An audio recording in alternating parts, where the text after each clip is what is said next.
আপনারাও যদি এরকম রেস্টুরেন্টের একটা জনপ্রিয় ভেজিটেবল, এই ভেজিটেবলটার নাম হলো সটেড ভেজিটেবল, এই ভেজিটেবলটা যদি আপনারা বাসায় বসে খুব সহজে বানিয়ে খেতে চান তাহলে আমার এই ভিডিওটা শেষ পর্যন্ত দেখুন। ভেজিটেবল বানানোর জন্য এখানে আমি নিয়ে নিয়েছি গাজর, ফুলকপি, বেবিকর্ন আর হলো আপনার বটবডি। এবার এগুলো আমি ফুটন্ত গরম পানিতে দিয়ে দিব ব্লাঞ্চ করার জন্য। প্রথমে আমি গাজরগুলো দিয়ে দিলাম, কারণ গাজরটা সিদ্ধ হতে একটু বেশি সময় লাগে। তারপরে দিয়ে দিলাম আমি ফুলকপি, তারপর বেবিকর্ন। এই তিনটা ভেজিটেবল যখন একটু সিদ্ধ হয়ে আসবে, তারপর শেষে আমি দিয়ে দিব বটবডি, কারণ বটবডি সিদ্ধ হতে বেশিক্ষণ সময় লাগে না, এই কারণে বটবডিটা আমি শেষে দিলাম।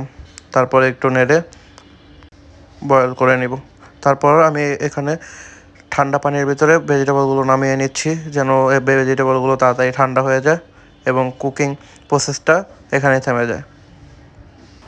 সটে ভেজিটেবল রান্না করার জন্য এখানে আমি 2 টেবিল চামচ বাটার দিয়ে দিলাম। বাটারটা একটু মেল্ট হয়ে আসলে এখানে আমি কিছু সেটআপ কাটা আছে, প্রথমে দিয়ে দিলাম আমি জুলিয়ান করা পেঁয়াজটা একটু সটে হয়ে আসলে আমি এখানে দিয়ে দিলাম হলো মাশরুম স্লাইস করা। মাশরুমটা একটু স্লাইস হয়ে আসলে আগে থেকে ব্লাঞ্চ করে রাখা ভেজিটেবলগুলো দিয়ে দিলাম। ভেজিটেবলগুলো দেওয়ার পরে আমি আরেকটু এটাকে সটে করে নিচ্ছি। তারপরে এখানে আমি দিয়ে দিলাম হলো লবণ আর একটু ব্ল্যাক পেপার, ক্রাশ করা ব্ল্যাক পেপার দিয়ে দিবেন আপনারা।